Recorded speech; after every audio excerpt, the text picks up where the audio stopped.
Well, Prince Harry is currently living in California, where he's been speaking to our correspondent Neda Tawfik, and we can bring you that extended interview now.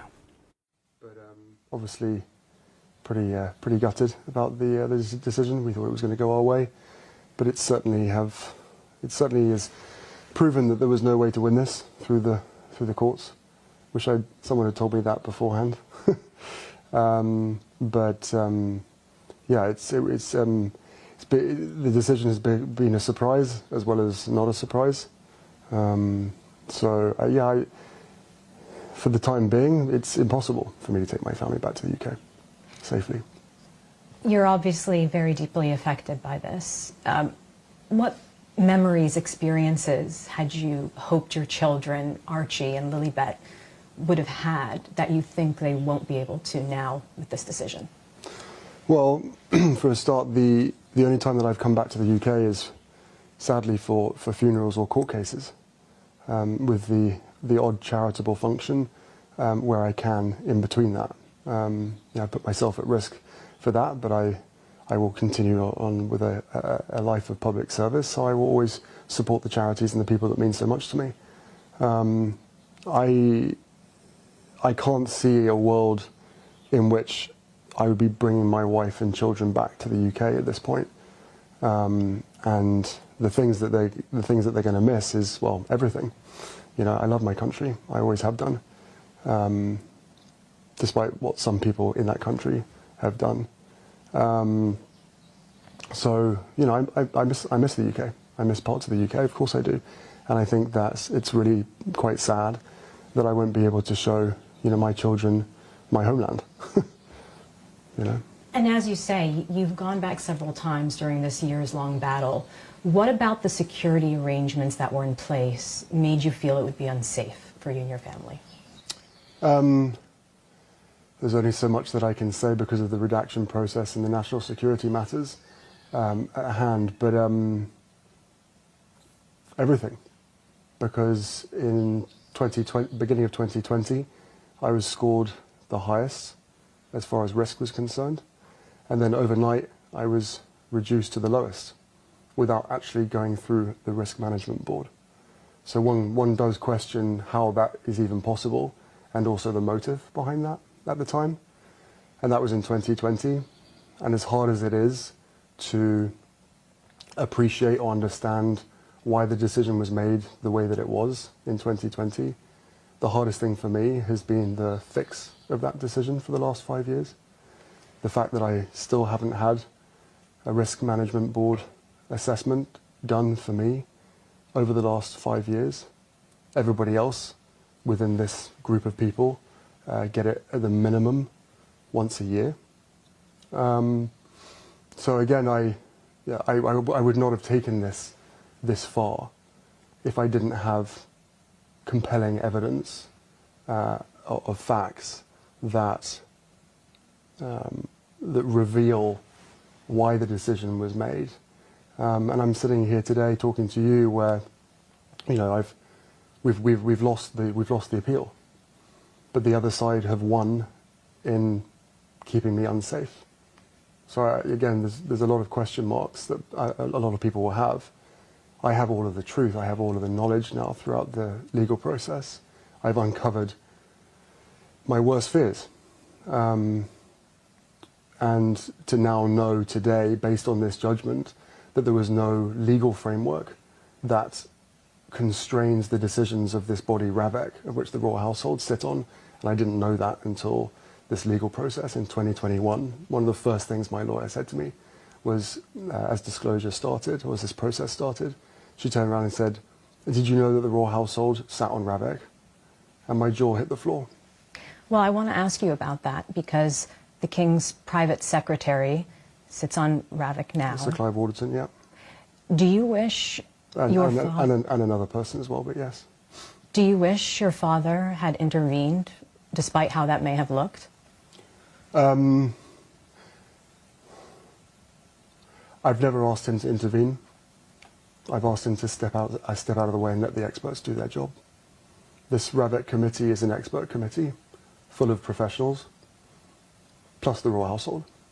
And the Royal Household don't have any role in that, on the RAVEC committee. other than the helping influence the decisions based on members of the royal family. And 5 years later, every single visit that I do back to the UK has to go through the royal household. My representative on the Rabbit Committee, still to this day, is the royal household. That is not a decision that I choose. I am forced to go through the royal household and accept that they are putting my best interests forward during these conversations and the deliberations. So no, I haven't asked my father to intervene. The whole point of a risk management board, which, as I said, everybody else gets, but I haven't, never been given since back end of 2019 was the last one that I was given. The whole point of that is to have a board and a risk assessment, a separate board from RAVEC, that considers all of the facts and all the circumstances. It is a system and an assessment that is designed to be non-biased and to avoid interference. What I know throughout this legal process is the interference that was created came from the royal household. And the RAVEC chair at the time, who I believe I can talk about because he's no longer there, Sir Richard Mottram, the first thing he did, well, the first people that he went to go and see was the royal household at the palace. So whether it's the media or whether it's anybody else that claims that the royal household and my father and my family don't have any decision-making capabilities on RAVEC, well then what's their role? They're not experts. What's their role on that? And Sir Richard Mottram emailed back in January of 2020 that an RMB would be necessary before taking my security away. After his visit to the palace, that RMB that was planned was abandoned in favour of alternative governance measures. What the court decided today was that they were justified for 4 reasons to not have that review. And a major part of that is because you're no longer a working royal, a change in your status. Do you not accept that from the court? Well, my status hasn't changed. It can't change. I am who I am. I am part of what I'm part of, and I can never escape that. My circumstances will always be the same. But with a specific answer to the question, there are comparisons that exist. And again, I have to be careful what I say, but I think it would be quite shocking for the British public and the public at large to understand or know that, in fact, many people do know this, that people who leave public office receive lifetime protection, regardless of whether there are threats or risks to them. So for me, with a whole list of risks and threats that were known about in 2020 and that have only increased over time, including the Al-Qaeda threat that was published and talked about recently, completely disregarded, thrown away, ignored, because for me, security was made conditional on having that official role. That role that everybody knows, that myself and my wife wished to carry on, but was stopped from being able to do that back in 2020. What do you say to those who ask, why should the taxpayer pay for your police security if you have your own private security? Where are the gaps there? What's your response to those who say you're getting police protection on a case-by-case basis? I tell you what, why don't you ask that question again, but in 3 parts, if you could? Because you've just put 3 very, very important questions together. Sure. And I can't possibly answer all 3 of them at the same time. Sure.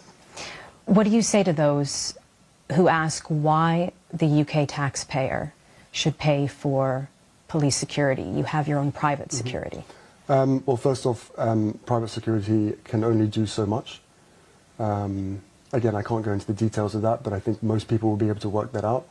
One of the major things is they don't have jurisdiction in a foreign country, or in any country. They don't have any jurisdiction. Police protection is effective protection, which is what my grandmother made very clear that we needed. With regard to the taxpayer part of it, I don't need to go into detail of how much the royal family costs or how much protection costs or whatever. What I will say is that some of the British tabloid press did a very good job in campaigning to have our security removed by quoting figures such as £20 million. Right, and through this disclosure process, I've seen constituents in the UK write to their MP saying, I don't want to, as a taxpayer, I don't want to pay for Meghan and Harry's security at this cost. They're literally quoting headlines from British newspapers. Those figures are obviously grossly exaggerated by about 18, 19 times. And further to that, if you know that other people are being protected, people that have made a choice for public office, then why wouldn't you be comfortable, happy with someone in my position who's given 35 years service to his country, 2 tours of Afghanistan, and the threats and risks to my life? I was born into this position. I was born into those risks, and they've only increased over time, along with my marriage to Meghan, and the frenzy across media, mainstream media and social media that created. So, and I guess on top of that as well, probably what people don't know, but that is mentioned in the judgment today, RAVEC protect private citizens. I was made a private citizen by the royal household, not by RAVEC, by the royal household. I can't be a private citizen. I will never be seen as a private citizen. I will never be treated as a private citizen, not by the media, not by most people, and certainly not by anybody that wants to harm me or my wife or our kids. So I think once people realise or understand that there are private citizens who have never played any role in public office and never will play any public role, that because they are high risk, they are protected at taxpayers' expense, and rightly so, because it will affect, not only with that person, could they end up in hospital, or worse, on UK soil, but it comes down to impact, and it comes down to the reputational impact of the UK if that person or those people are injured on UK soil. But apparently for me, that doesn't matter. And just to be absolutely clear, what is the difference between the top-level security you say you should have and the security you are given on this case-by-case basis when you go to the details of the security I can't talk about. All I will say is that the last R&B assessment that I was given, I scored the highest. The only person within the family that scored anywhere near that was my grandmother. Overnight, I was reduced to the lowest. This case-by-case basis has been used by RAVEC and also by large sections of the British press to say, well, what's the big problem? You're given something on a case-by-case basis. Unfortunately, that case-by-case basis is separated by the reason for my visit. Sorry, just to give you more context on that. It's not really a case-by-case basis. It's an either-or. If you're invited to the UK by your family, then we will give you security. If you come for any other reason, then you will get a very low amount of security. I'm not going to confirm what that is, but it is completely insufficient. Somewhere along the line, people have talked about the fact that all it is someone on the end of a phone. So, no matter how much private security I have around me, there's only so much that I can do and operate and function within the UK when it comes to supporting my charities, visiting my friends, all of these things. So, I've been treated very, very, very differently to everybody else that exists. All examples that exist, past, present, I have been singled out. You've spoken very openly about the fact that you think you've been punished for leaving the monarchy. Who specifically do you think is trying to punish you? I don't think that anymore. Now I know that it was, security was used as leverage. And I think what really worries me more than anything else about today's decision, depending on what happens next, is that it's set a new precedent that security can be used to control members of the family, and effectively what it does is imprison other members of the family from being able to choose a different life. You know, if for me security is conditional on having an official role, one that both myself and my wife wished to carry on, but then was rejected, not by Ravek, was rejected by the royal household, and the result to that is you lose your security. That basically says that you can't live outside of their control if you want to be safe. But there's a pretty hard decision there, and I think if you strip away all the noise of everything that's been said by other people and all the noise that's been created around this, if you strip that all away, I think what people will hear is that the only thing that I've been asking for throughout this whole process is safety, both when I was when I was part of the institution and when we left. And the important piece here, Neda, is, you know, for me and my wife, well, I mean, again, I'm not sure how much I can say, but well, I can never leave the royal family. You know, that is my family. That is my larger family. I left the institution because at the end of the day I had to. I didn't leave it in 2020. I left it in 2021. But security was removed in 2020.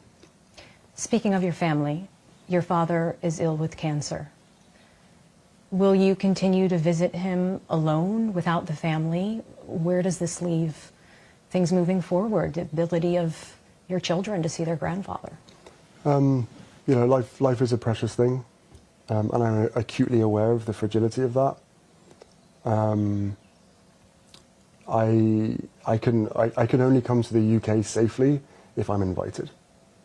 And you know, there is a lot of control and ability in my father's hands. Ultimately, this whole thing could be resolved through him, not necessarily by intervening, but by stepping aside, allowing the experts to do what is necessary and to carry out an RMB. That said, this all was initiated under a previous government. There is now a new government. I have had it described to me, once people knew about the facts, that this is an good old-fashioned establishment stitch-up, and that's what it feels like. So should Keir Starmer step in? I think that, you know, based on the judgment that the court has put out today, it clearly states that Ravek aren't constrained by law.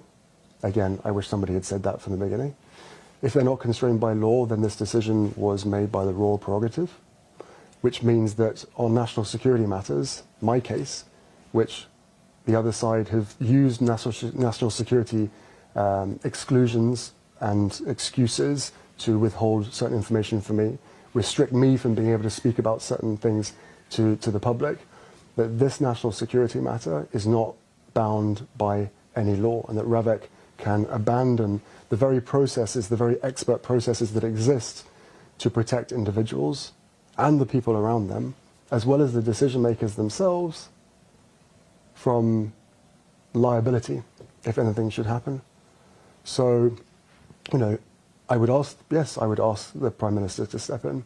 I would ask Yvette Cooper, the Home Secretary, to look at this very, very carefully, and I would ask her to review Ravek and its members, because if it is an expert body, then what is the royal household's role there if it isn't to influence and decide what they want for the members of their household? Do you want the court battle to continue? Do you want to try to see this get to the Supreme Court? I don't want any battles to continue. There is way too much suffering and way too much conflict in the world. This, at the heart of it, is a family dispute.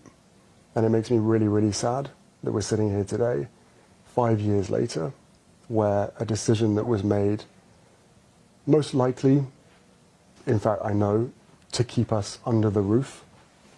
But then once they realised that that wasn't going to work, once they realised that, you know, myself, my wife, and our kids are happier outside of the institution, then please just look at the facts. Look at the risks, look at the threat, look at the impact that if anything was to happen to me, my wife, or my father's grandchildren, if anything was to happen to them, look where the responsibility lies. You know, so you know, there's a duty of care that has been completely thrown out the window, and that doesn't feel great. You know, whether we agree or disagree, and there's a lot that we agree, there's a lot we agree on, there's a lot that we disagree on. But that aside, where is the duty of care? Because, as I said, life is precious, and it is very clear that from 2020, because I was no longer allowed an official role, and because I decided to remove myself eventually from the institution, that my life got devalued from the highest score to the lowest score overnight. And how does that make you feel, given you have expressed numerous times that you do not want history to repeat itself? Yeah, I don't want history to repeat itself. I think there's a lot of other people out there, the majority, that also don't want history to repeat itself. Through the disclosure process, I've discovered that some people want history to repeat itself, which is pretty dark. That's quite a statement. Who do you think that is? I'm not going to share it at this point. You know, I know all the names of the people that were involved in this process, and again, you know, you have to question, why wasn't I put through the same risk management board that everybody else was put through, including members of my family? And you reject it not because you're no longer a working royal. Sorry?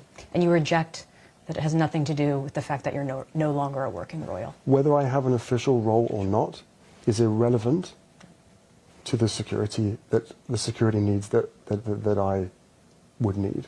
Let me rephrase that.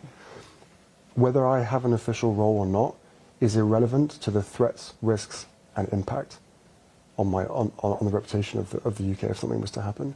And again, that is proven by all of the examples that exist out there. So for me, having an official role was conditional on keeping security. But for everybody else, people who have chosen this life to enter into public office and then leave, get it for life, regardless of whether they have risk or threat to their name. And by the way, I agree with that. I think that is absolutely the right thing to do. That if you come in and you serve your country, even if it's a minimum of 4 years, that you get the protection that you require because of your public service. I was born into this position. It wasn't a choice. I've served my country for 35 years. I believe that I am still continuing to serve my country. Public service is my life. That is the dedication that will never change. And then all the other bits and pieces that are added to that. You know, there are very, very real threats that exist out there. Some that are known about, some that have been withheld. And for people in power and responsibility of decisions to know that those threats and risks exist, but to turn around and say, well, because you don't have an official role, your life doesn't actually matter anymore. Well, you can imagine how I feel about that, but you can also imagine, not even imagine, that is the most illogical argument in the history of arguments. And finally, just because you mentioned, you know, your connection to your country, your public service, after this years-long battle, do you think your relationship has changed with the UK? Do you feel let down by your country? That's a big question. At this point, I'm feeling very let down. You know, it's the minority of people, especially those that read the tabloids and the press themselves. The press themselves have incited so much hatred towards myself, my wife, and even our children. That's hard to forgive. You know, there are decisions that have been made. There are things that have happened since 2016, especially throughout my whole life. But let's just stick since 2016. There are things that have happened that I can now forgive. I have moved past that. I can forgive my family's involvement, my father's, my brother, and my stepmother. I can forgive the press to a large extent as well for so many things that have happened. What I'm struggling to forgive, and what I will probably always struggle to forgive, is that a decision that was made in 2020 that affects my every single day, and that is knowingly putting me and my family in harm's way. everybody knew that they were putting us at risk in 2020, and they hoped that me knowing that risk would force us to come back. But then when you realise that that didn't work, do you not want to just keep us safe? Whether you're the government, whether you're the royal household, whether you're my dad, my family, despite all of our differences, do you not want to just ensure our safety? And I'm calling for, the Home Secretary and the government to do a review of RAVEC. And I'm also asking for an R&B assessment that I haven't received since 2019. Just because you spoke there about forgiveness, it sounds like the last step to repairing relations with your family is the security issue, by what you said there. 100%. Whatever noise has been created, whatever stories have been written, this has always been the sticking point. And, put yourself in my shoes. If you step back to try to create a different role, the same official role, but a different working relationship with the institution that you were born into for the sake of your wife and your own mental health and your child, which now, of course, a lot more has come out because I felt as though it needed to come out. The other side of the story needed to be told. God forbid anything should happen. And I don't regret that at all. But 2020, when that decision happened, I couldn't believe it. I actually couldn't believe it. I thought with all the disagreements and all of the chaos that's happening, the one thing that I could rely on is my family keeping me safe. And not only did they decide to remove my security in the UK, but they also signalled to every single government around the world not to protect us.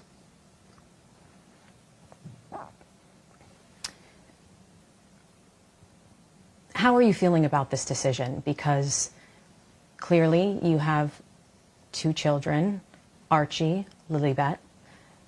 They're not able to see their grandfather, their uncle, their cousins, in a way that you feel is safe for them. So what's your feelings kind of moving forward? Is there any way that this could be resolved?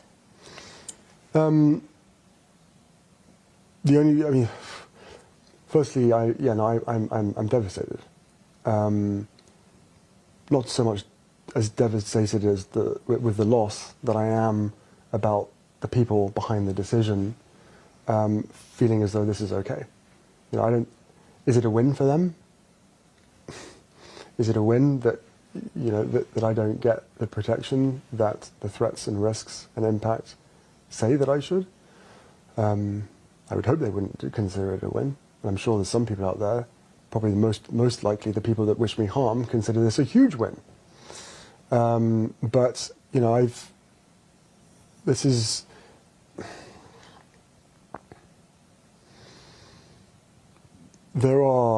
there have been so many disagreements, differences between me and some of my family. This current situation that has been ongoing for 5 years with regard to human life and safety is the sticking point. It is the only thing that's left. Of course, some members of my family will never forgive me for writing a book. Of course, they will never forgive me for lots of things. But there is. I would love reconciliation with my family. There's no point in continuing to fight anymore. As I said, life is precious.